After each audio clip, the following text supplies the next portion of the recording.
Ano man ang panahon, pwedeng maging fashionista. Yan ang say ng ating Good News Girl, Bea.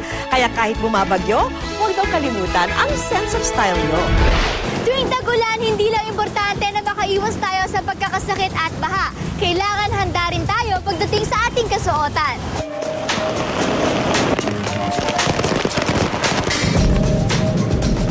Pag umuulan, nagdadala ako ng payo, ng blazers, tsaka slippers.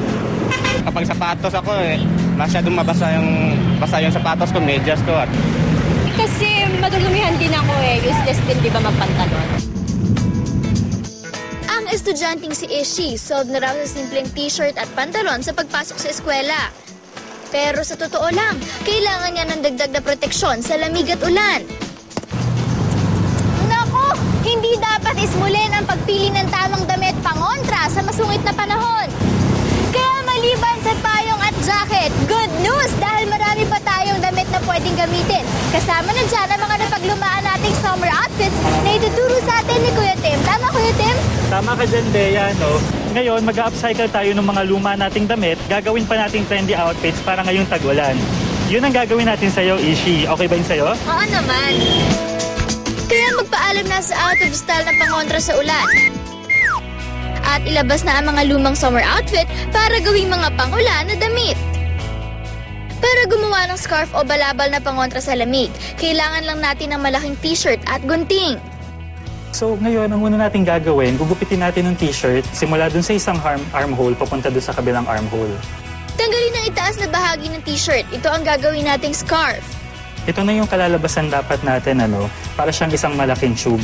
Tupiin ang ibabang bahagi ng tela depende sa kapal ng scarf na gusto nyo. Lagyan ito ng pins para hindi masama sa mga bahagi ng gugupitin. So ngayon, gagawa na tayo ng strips. Gumawa ng strips mula sa ibabang bahagi ng tela pataas sa bahaging tinupi. Ito ang magiging dekorasyon ng scarf, kaya depende sa inyo ang kapal ng mga strip. Para lumuwag ang tela at maging fashionable, hatakin lang ang bawat strip at pagkatapos, ready na ang ating scarf na anti-lamig ngayong tag-ulan.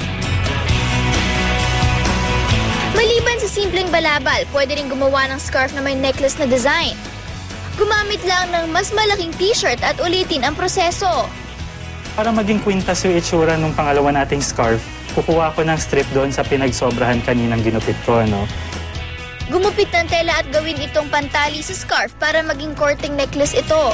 So, ayan, ready na gamitin yung scarf necklace natin. Ang mga pinaglumaang t-shirt na hit nung summer na nakaraan, pwede pa pala mapakinabangan ngayong tag-ulan. Hindi ka nalalamigin, bagay pa sa kahit na anong outfit na susuotin.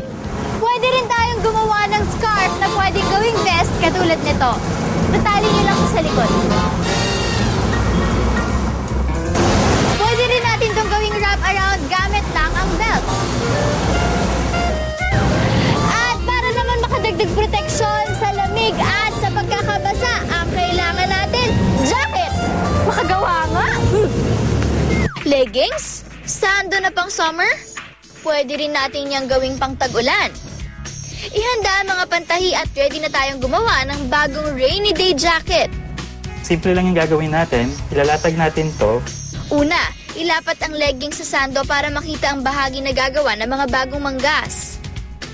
Markahan ang magkabilang bahagi ng leggings kung saan ito gugupitin. Mag-iwan ng konting allowance sa leggings para madali ito maikabit sa sando. Ayan, ready na ang aking mga manggas. Baligtarin na ang sando at simulan na ang pagtahi ng manggas. Para hindi makita ang pinagkabitan ng manggas, takpan ito ng mga ribbon. Ganun lang kabilis at meron ka ng bagong jacket for extra protection this rainy season. Ang simple namang bota na mahalagang proteksyon para sa paa, pwedeng gawing fashionista. Gamit ang gunting gumawa ng dalawang butas sa magkabilang gilid ng bota. Swak dapat ang laki nito para magkasya ang ribbon na gagamitan natin. Ipasok ang ribbon paikot sa bota at itali ito sa kabilang gilid. I-accessorize pa natin para mas lalang gumanda. Pwede rin magdikit ng mga dekorasyon sa ating boots. Ayan, ready na yung bota mo. At kung feel nyo naman magpaka-artistic, pwede rin kayo gumamit ng acrylic paint. At iba't iba pang makukulay na dekorasyon. Siguradong gagaan ang inyong pakiramdam maski masungit ang panahon. Ang damit ang isa sa mga pangunahin nating kailangan. Kaya ngayong rainy season, i-update ang fashion para hindi lang stylish ang outfit, makakaiwas ka pa sa sakit.